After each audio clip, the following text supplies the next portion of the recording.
សួស្តីបងប្អូនថ្នាក់ទី10ទាំងអស់គ្នាសូមស្វាគមន៍មកកាន់កម្មវិធី30នាទីឆ្លាតវៃរបស់ស្ថានីយ៍ផ្សព្វផ្សាយអប់រំ EBC លោកគ្រូឈ្មោះវុធីរដ្ឋាជាគ្រូគណិតវិទ្យាថ្នាក់ទី10ថ្ងៃនេះដែរយើងនឹងបន្តមេរៀនរបស់យើងទៀតត្រង់ចំពុកទី2ពហុធាមេរៀនទី1ពហុធាត្រង់ចំណុច 1.2 ប្រមាណវិធីបូកដកនិងគុណលើពហុធាដូច្នេះយើងទៅសិក្សាវាទាំងអស់គ្នា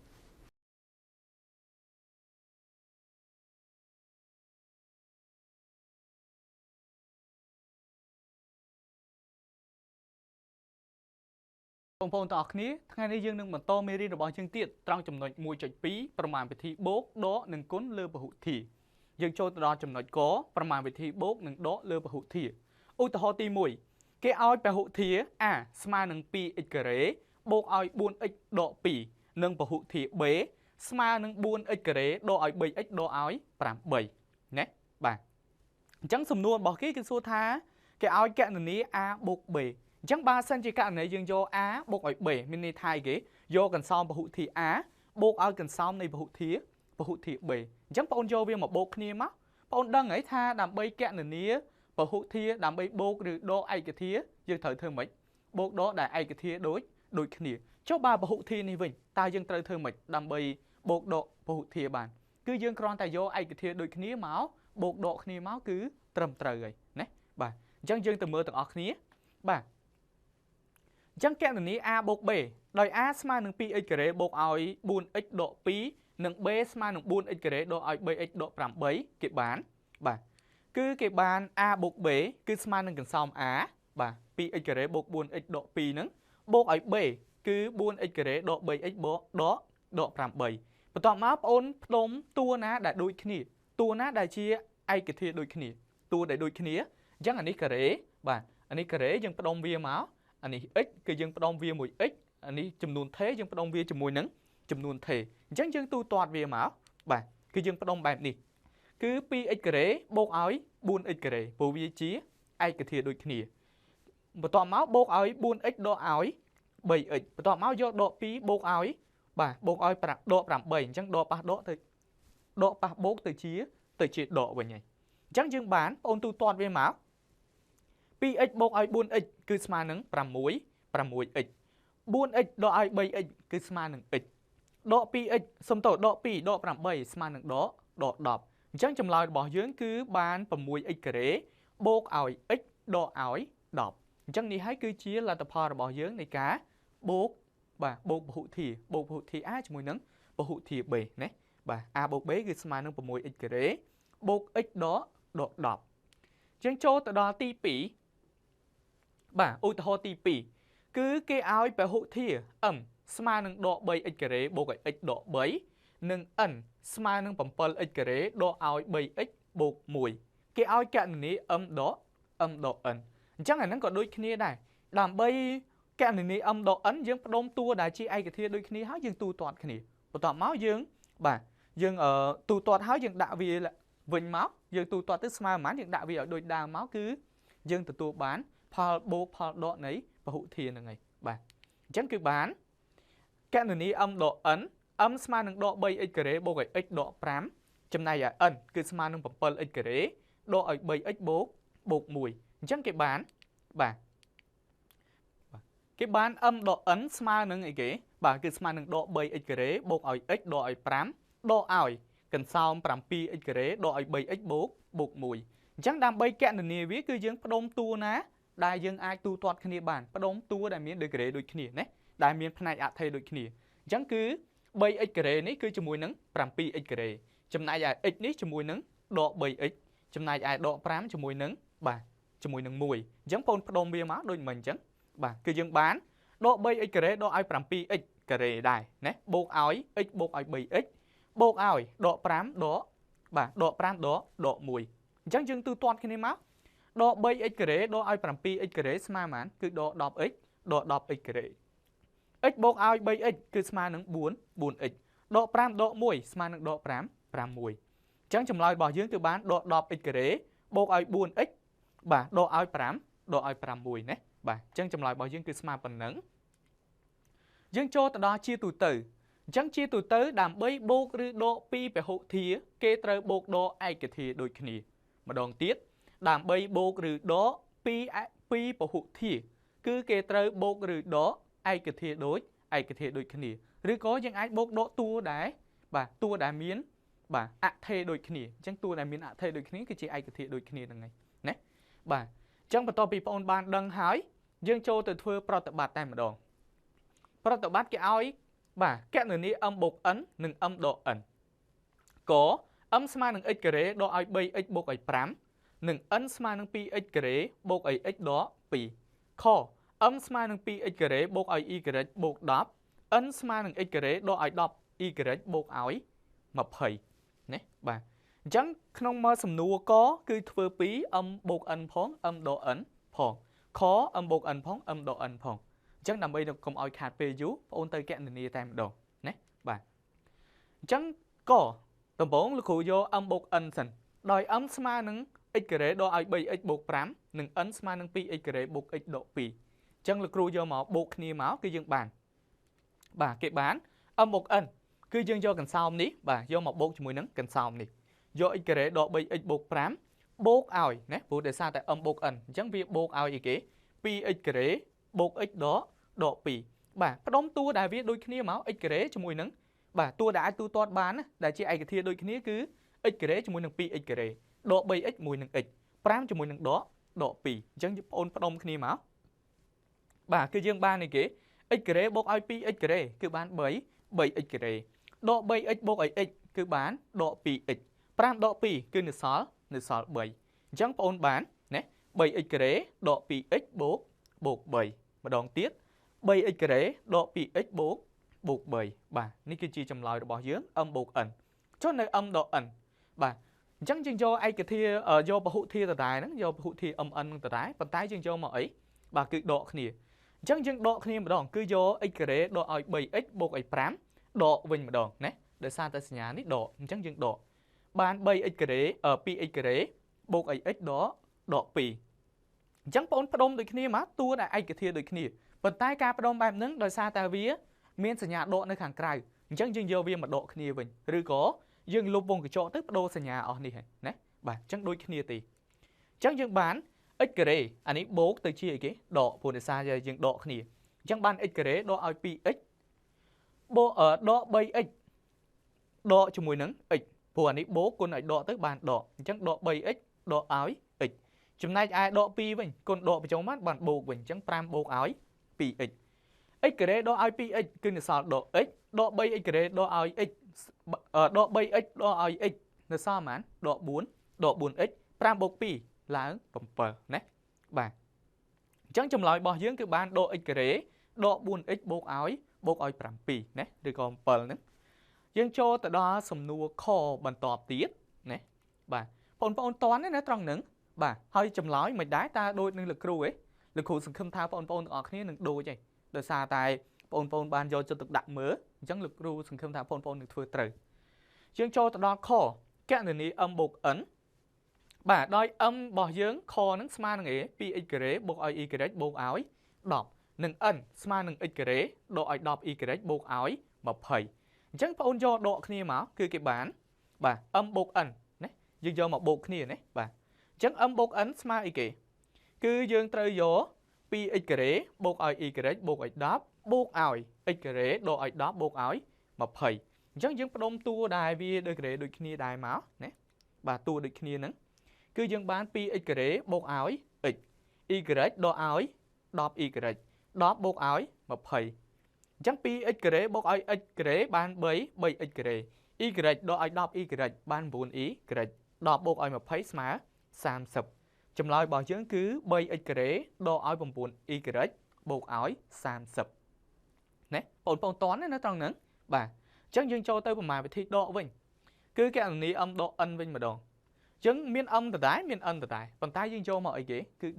ដកគ្នាវិញម្ដងអញ្ចឹងថាតាដកហ្នឹងគឺបានអីគេណាបាទយើងយកកន្សោមហ្នឹងដកនឹងកន្សោមនេះដដែលបន្ទាប់មកបងអូនយក 2x ការ៉េដកឲ្យ x y ការ៉េដកឲ្យ 10y ការ៉េប៉ុន្តែដកប៉ះដកទៅជាអីគេបូកវិញណាបាទ10ដកឲ្យ 20អញ្ចឹងគឺយើងបានប៉ុណ្ណឹងដោយសារតែនេះដក10ដកគុណដកមកបានបូកវិញអញ្ចឹងយើងបានបាទ 2x ការ៉េដកឲ្យ x ការ៉េគឺបាន x ការ៉េ y បូកឲ្យ10 y បាន11 y 10ដក20នៅសល់ដក10បាទអញ្ចឹងចម្លើយរបស់យើងគឺ x ការ៉េបូកឲ្យ11 y ដក10បាទអញ្ចឹងចាំមិនដែរបងប្អូនទាំងអស់គ្នាចំពោះប្រតិបត្តិនេះលោកគ្រូសង្ឃឹមថាបងប្អូននឹងធ្វើបានត្រឹមត្រូវទាំងអស់គ្នាណាបាទយើងចូលទៅដល់ប្រតិបត្តិទី2ប្រតិបត្តិទី2គេថាមិនដែរគេថាត្រីកោណមួយមានរង្វាស់ជ្រុងគឺរង្វាស់ជ្រុងទី1របស់វាគឺ 2x បូកឲ្យ y រង្វាស់ជ្រុងទី2របស់វាគឺ 3x បូកឲ្យ 7y និងរង្វាស់ជ្រុងទី3របស់វាគឺ 4x ដកឲ្យ y សំណួររបស់គេគឺគេសួររកបរិមាណរបស់ត្រីកោណនឹងគេថាកណនាបរិមាណនៃត្រីកោណនេះអញ្ចឹងយើងដឹងថាត្រីកោណវាមានជ្រុងប៉ុន្មានជ្រុងទាំងអស់គឺ3អញ្ចឹងយើងស្គាល់ជ្រុងទាំង3របស់វាហើយប៉ុន្តែរង្វាស់ជ្រុងរបស់វាគេឲ្យមកជាពហុធាតុវិញណាអញ្ចឹងយើងត្រូវធ្វើម៉េចដើម្បីដឹងថាកណនាបរិមាណយើងត្រូវធ្វើម៉េចយើងដឹងរូបមន្តបរិមាណរបស់ត្រីកោណសិនបរិមាណត្រីកោណ P ស្មើអីគឺស្មើនឹង A បូកឲ្យ B បូកឲ្យ C មានន័យថារង្វាស់ជ្រុងទាំង3របស់វាគឺបូកបញ្ចូលគ្នាយើងដឹងថាជ្រុងយើងស្គាល់3ដែរអញ្ចឹងបងអូនតាំងមកតាំងជ្រុងទី1វាគឺ A ជ្រុងទី2គឺ B ណា 3x បូក 7x ហ្នឹងគឺ B 4x ដកឲ្យ y ហ្នឹងគឺ C មកណាបាទបន្ទាប់មកបងអូនអាចអនុវត្តតាមនេះបានហើយដោយអីគេដោយយកជ្រុងទាំង3ហ្នឹងបូកបញ្ចូលគ្នាអញ្ចឹងកាលណាបូកបញ្ចូលគ្នាវាទៅជាបូកអីគេបូកពហុបាទបូកពហុធាតុបន្ទាប់មកបងអូនទូទាត់តាមការបូកដកពហុធាតុហ្នឹងមកគឺត្រឹមត្រូវហើយអញ្ចឹងបងប្អូនតន់ណាចំពោះប្រតិបត្តិហ្នឹងបាទអញ្ចឹងបងប្អូនអាចកណនាមុនលោកគ្រូបានបន្ទាប់មកលោកគ្រូនឹងបង្ហាញចម្លើយទៅដល់បងប្អូនទាំងអស់គ្នាបាទអញ្ចឹងចម្លើយកណនាបរិមាណនៃត្រីកោណយើងដឹងថាត្រីកោណរបស់យើងមិនមានជ្រុង3អញ្ចឹងយើងតាំងវាសិនមកបាទតាំង A ស្មើនឹង 2x បូក y ជាជ្រុងទី1 B ស្មើ 3x បូក 7y ជាជ្រុងទី2 C ស្មើនឹង 4x ដក y ជាជ្រុងទី3អញ្ចឹងដើម្បីកណនាបរិមាណវាគឺយើងត្រូវយកជ្រុងទាំង3បូកបញ្ចូលគ្នាអញ្ចឹងតាមរូបមន្ត P ស្មើនឹង A បូកឲ្យ B បូកឲ្យ C ដែល A B C ហ្នឹងគឺជារង្វាស់ជ្រុងទាំង3នៃត្រីកោណអញ្ចឹងគេបានបាទគេបាន P ស្មើនឹង 2x បូក y គឺ A ហ្នឹងបូកឲ្យ 3x បូកឲ្យ 7y បូកឲ្យ 4x ដកឲ្យ y បាទបន្ទាប់មកបងអូនបូកដកឯកធាតុដូចគ្នាមកអានេះមាន x ដូចគ្នាអញ្ចឹងយើងយកអានេះបូកជាមួយនេះហើយបូកជាមួយនឹង x នេះទៀតចំណែកឯ y យើងបូកជាមួយ 7y នេះហើយដកនឹង y ទៀតអញ្ចឹងបងអូនបដូរវាមកគឺយើងបានហើយណាបាទអញ្ចឹងគឺយើងបានអីគេគឺយើងបាន 2x បូកឲ្យ 3y បូកឲ្យ 4នេះយើងទូទាត់វាមកទាំង3ហ្នឹងអញ្ចឹង 2x បូកឲ្យ 3y បានប៉ុន្មានបាទ5បូកឲ្យ 4គឺ9ចំណែកឯ y បូកឲ្យ 7y បានប៉ុន្មាន8ដក y ចេញគឺនៅសល់ 7y វិញហើយអញ្ចឹងចម្លើយរបស់យើងគឺ 9y បូកឲ្យ 7y បាទអញ្ចឹងមានន័យថាបរិមាណរបស់យើងហ្នឹងគឺស្មើនឹងបាទដូចនេះបរិមាណត្រីកោណនោះគឺ P ស្មើនឹង 9x បូកឲ្យ 7y ណាបាទបងប្អូនតន់ណាចំពោះរូបមន្តហ្នឹងបាទគឺយើងធ្វើតាមហ្នឹងបាទគេកណនាផ្ទៃកាឡាវិញយើងធ្វើតាមអីគេបាទយើងធ្វើតាមប្រមាណវិធីគុណវិញព្រោះដោយសារតែផ្ទៃកាឡាគឺការចេញពីការគុណអញ្ចឹងយើងចូលទៅដល់គុណពហុធាតុណាបាទអញ្ចឹងចម្លើយរបស់យើងប៉ុណ្ណឹងយើងចូលទៅដល់មួយទៀតយើងចូលទៅដល់ខប្រមាណវិធីគុណលើពហុធាតុណាប្រមាណវិធីគុណលើពហុធាតុចូលទៅដល់ឧទាហរណ៍ទី1ផ្ទាំងគំនូរមួយមានរាងជាចតុកោណកែងដែលមានវិមាត្រណាវិមាត្ររបស់ចតុកោណកែងហ្នឹងគឺអីគេបណ្ដោយនឹងទទឹងហ្នឹងឯងគឺជ្រុងរបស់វាណាបាទបណ្ដោយរបស់វាហ្នឹង 2x បូក3និងទទឹងរបស់វាហ្នឹងគឺ x ហេតុអីបានលោកគ្រូថាយក 2x បូក3ជាបណ្ដោយព្រោះដោយសារតែ 2x បូក3ប្រកាសជាវែងជាង x ហើយត្រូវទេបាទប្រវែងដែលវែងគឺបណ្ដោយអញ្ចឹងវិមាត្ររបស់វាគឺ 2x បូក3និង x ដែលគិតជាម៉ែត្រទាំងអស់កណនាផ្ទៃក្រឡាណាកណនាផ្ទៃកាឡាយើងដឹងថាចតុកោណកែងផ្ទៃកាឡាវាយ៉ាងម៉េចបាទចតុកោណកែងគឺផ្ទៃកាឡាវា s ស្មើនឹងបណ្ដោយគុណនឹងទទឹងគឺ a គុណនឹង b អញ្ចឹងទៅណាបាទយើងអញ្ចឹងយើងដឹងបណ្ដោយវាហើយបណ្ដោយវាគឺអីគេ 2x បូក3ទទឹងវាគឺ x អញ្ចឹងយើងយកបណ្ដោយគុណទទឹងមកគឺយើងបានណា chẳng lực cụ tí mũi cứ lực cụ tang S chia tây cả là nè tang S chia tây cả là bảo viết phụ chia rùa muốn chẳng dương ban này kì S mà nâng bàn đôi con nâng từ từng cứ mà nâng X cả ta ói px bột 7 và toàn máu bọn ai con bồng bay vì bàn này bà toàn máu bọn bồng đam bay ở cái này cần sau nâng to tại bọn con bồng bay vì chẳng dương con máu tam lẹ cả nạ này cứ lẹ cả nạ ở A cả ta ở B bột C chẳng ban này kì dương ban A B mà nâng A B bột ói A A C chẳng bọn con vì máu cứ dương bà này nè bà chẳng con phân liệt vì máu cứ ban x con ói px x con ói 7 chẳng dương ban px con này x ban mán cứ px cá px cà rê 3 con này x cứ ban 7x chẳng nôm ói tây là bỏ tây cao dương ở chạy tây cao cài dương nó cứ mà nứng px cà rê bột ói 7x nè bà chẳng cứ con cứ dương con bạn nâng đôi là cụ phải hàm chẳng cứ vô x con ói px và toàn máu ôn vô x ní con nứng 7 này tiệt dương phân liệt máu ban phần này tổng máu tu toàn về máu cứ khơi tây cả là này bà dương cho ta đo u hồ ti pí cứ kẹn là nia Paul con này về hậu thi bà và hậu thi dương cứ có a sma bà a sma nâng pi x bột muối nâng b sma nâng x bột pi nè kẹn nia Paul con này về hậu thi bên này thay dương dấu a con nâng b chấm này ai khó a sma nâng buôn x cái đấy nâng b sma nâng pi x cái đấy bột áo x y đo áo 3 y cá cà rê chẳng dừng trời do cái cái này Paul cũng cái do á con áo con ấy b này bà chẳng dừng cho đó có ta dừng thở thơm mày tử bà sân chỉ a con đừng b dừng ban cần sau pi x bột muối con áo x bột pi trong này ai khang còng này với a con đừng b cái sma nắng buôn x cái rê cả ta áo ấy cái pi x cái rê bột áo x y đo áo 3 y cà rê chẳng Paul con vì máu cái dừng bà này nè cái này Paul cuốn bà a sma phần nắng b sma phần nắng tổng áo dương con cái này cái bán a con này b cứ bán pi x bột ở muối cả ta áo gì kế cả ta áo x bột pi chẳng dương pra tam lẹ khả năng ní cứ lẹ khả năng a bột ở b cả ta áo c bột áo d sma gì kế cứ dương con bằng bài vì a con này c a con áo d chẳng dương bán a c bột áo á bà a d này dương bột khía hỏi bột áo ấy vô b con này c BC bột áo B và bột áo B BD đài bà chẳng dương ban phần nắng tao máu ôn con liệt ở đây đài máu này A con áo B chẳng nom áo PX con này X mai kế bà PX con này X tao một tiết cứ bà tao một tiết cứ ở PX con áo PX con này P cứ ban mán bà PX con này X PX con này P cứ ban buôn X mũi con này X cứ ban X mũi con này P cứ bán P và tao một tiết ôn con vi máu px con này x cứ bán px cái rễ buôn x bột ỏi mùi x cứ bán pram x bột ỏi pi chẳng chấm lòi bỏ dưỡng cứ px cái rễ bột ỏi pram x bột pi nè bà chẳng chừng cho tại đó Paul con tí pi cứ khó cứ a sma nâng buôn x cái rễ nâng b sma nâng px cái rễ bột ỏi x y cái đo ỏi 3 y cái rễ bà chẳng tao dương trời phương mịch chẳng cái bán a con này b cứ do buôn x cái rễ con áo y kế con áo pi x cái rễ bột áo x y cái đo áo 3 y cái cá y cái rễ chẳng ôn con máu cứ dương ban này kì do buôn x cái rễ con áo pi x cái rễ do buôn x cái rễ ní con áo pi x cái rễ do buôn x cái rễ ní con áo bà x y cái rễ do buôn x cái rễ ní con áo 3 bà đo 3 y cái rễ nè chẳng dương con máu cứ dương ban bài nè bà dương bật liệt vì mùi máu cứ dương ban con bài nè hái dương trời thơm mày tiệt cứ dưỡng con ai cái thia nâng ai cái thia bà buôn con ở pí cứ bán pram 7 x cái rê con ở x cái rê cứ bán x phải con buồn nè bà chắc là đấy bán 7 x phải con 4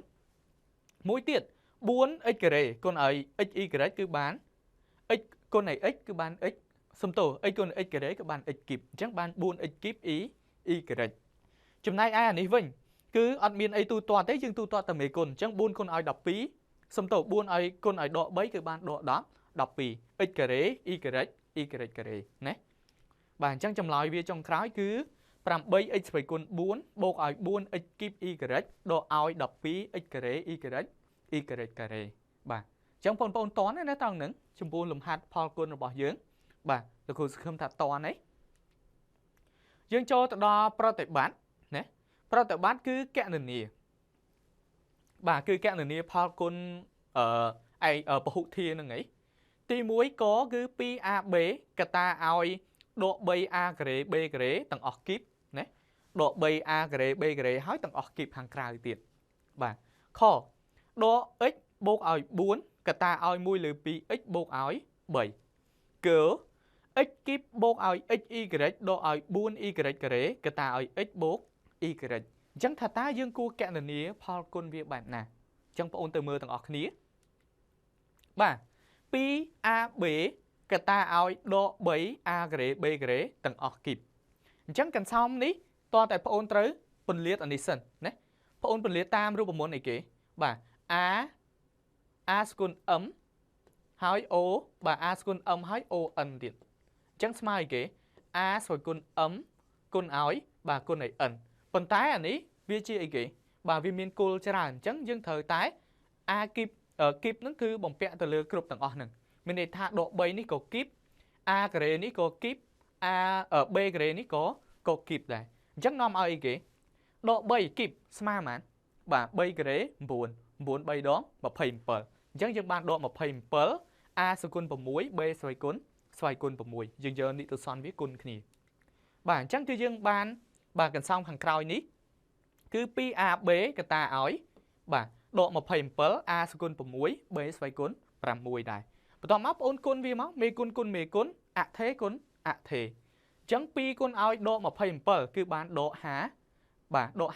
54ចំណែកឯ a គុណឲ្យ a ស្វ័យគុណ6គឺបាន a ស្គុណ7 b គុណឲ្យ b ស្គុណ6គឺយើងបាន b ស្វ័យគុណ b ស្គុណ7ដែរអញ្ចឹងយើងបានដក54 a ស្វ័យគុណ7 b ស្វ័យគុណបាទស្វ័យគុណ7ចំណែកឯខវិញខគឺបាទដក x បូក4កតាឲ្យ1លើ 2x បូក3អញ្ចឹងបងប្អូនត្រូវពន្លាតតាមលក្ខណៈដែលយើងបានសិក្សាហើយហ្នឹងគឺយកដក x គុណឲ្យ1លើ 2x យកដក x គុណឲ្យបាទដកគុណឲ្យ3បន្ទាប់មកបូកឲ្យ4គុណឲ្យដក1លើ 2x យក4គុណនឹង3ហើយបូកបញ្ចូលគ្នាមកគឺយើងឃើញហើយណាបាទអញ្ចឹងបងប្អូនបានអីគេដក x គុណឲ្យដក1លើ 2x គឺបានអីគេដកបាទដក1លើ 2x ការ x ការ៉េព្រោះ x គុណឲ្យ x គឺបាន x ការ៉េដក x គុណឲ្យ1លើដកគុណឲ្យ1លើ2គឺបានដក1លើ2អញ្ចឹងយើងបានដក1លើ 2x ការ៉េមួយទៀតដក x បូក3អញ្ចឹងដក x គុណឲ្យបូក3គឺបានដក 3x បន្តមកទៀតបងយក4គុណ1លើ 2x អញ្ចឹងយក4គុណ1លើ 2ទៅគឺចែកទៅបាន 2x យើងទុកទៅតែ4គុណនឹង3បាន10បាន12បន្តមកទៀតគឺបងអូនបង្រួមវាបង្រួមមានន័យថាទូទាត់តួដែលអាចទូទាត់បានអញ្ចឹង3ជាមួយនឹង2នេះបាទ 3x ជាមួយនឹង 2x នេះទូទាត់បានដក 3x បូក 2x នៅសល់ប៉ុន្មានគឺនៅសល់ដក x អញ្ចឹងយើងបានអីគេគឺយើងបានដក1លើ 2x ការ៉េដក x បូកឲ្យ10 12អញ្ចឹងកន្សោមរបស់យើងចុងក្រោយគឺដក1លើ 2x ការ៉េដក x បូក10បូក12នេះគឺជាចម្លើយចុងក្រោយរបស់យើងបាទអញ្ចឹងយើងចូលទៅដល់មួយទៀតគឺកើវិញម្ដងកើគឺ x គីបបូកឲ្យ x y ដកឲ្យ4 y ការ៉េកតាឲ្យ x បូកឲ្យ y អាហ្នឹងគឺយើងត្រូវអីគេគុណបំបែកវាដូចគ្នាមានន័យថាកន្សោមខាងមុខគុណនឹង x បូកឲ្យកន្សោមខាងមុខគុណឲ្យ y ទៀតណាឬក៏បងអូនគុណពន្លាតយកតែម្ដងទៅយើងបានអីគេ x គុណឲ្យ x គីបគុណឲ្យ x គឺបាន x ស្វ័យគុណ4បាទ x គីបគុណឲ្យ y គឺបាន x គីប y បន្តមកទៀត x គុណ x y គុណឲ្យ x បានអីគេ x ការ៉េ y x គុណឲ្យx y គុណឲ្យ y គឺបាន x y ការ y ការ៉េដក 4y ការ៉េគុណឲ្យ x គឺបានដក 4x y ការ៉េដក 4x ដក 4y ការ៉េគុណឲ្យ y គឺបានដក 4y y គីបអញ្ចឹងបងអូនគុណពន្លាតបែបហ្នឹងគឺយើងបានតួហ្នឹងបាទ x គីបគុណឲ្យ x គឺបាន 4x x y គុណឲ្យ x គឺបានសុំទោស x គីបគុណឲ្យ y គឺបានបាទ x គីប y x y គុណឲ្យ x ស្មើនឹង x ការ៉េ y x y គុណឲ្យ y គឺបាន x y ការ៉េដក 4y ការ៉េគុណឲ្យ x គឺបានដក 4x y ការ៉េបាទដក 4y ការ៉េគុណឲ្យ y គឺបានដក y គីបអញ្ចឹងគ្រប់តួណាបាទអញ្ចឹងយើងទូទាត់តួដែលអាចទូទាត់បានយើងមើលតួណាដែលអាចទូទាត់បានដូចជាមានតែ y ការ៉េx y ការ៉េជាមួយនឹងដក y độ 4 x y carré chẳng dương tu toa tới các bạn này kể pi tu này cứ nó sao độ 7 x y cả y carré chẳng trong lao trong trai bỏ chướng cứ x phải con 4 bột ai bà x kíp y bột ai x carré y độ ai 7 x y carré độ ai 4 y kíp bàยังไม่ได้ปนออกนี้จำปูกาตัวตัวบ่ากาก้นในพหุที่หนึ่งพหุที่แล้วครูสคืมทางปนหนึ่งโยนเลยดำใบเอาปนกันแต่ชบ้าแล้วครูก็มีกิจการแทนมาแทนที่ดำใบเอาปนเจ้าแต่อันวัวในประเทศ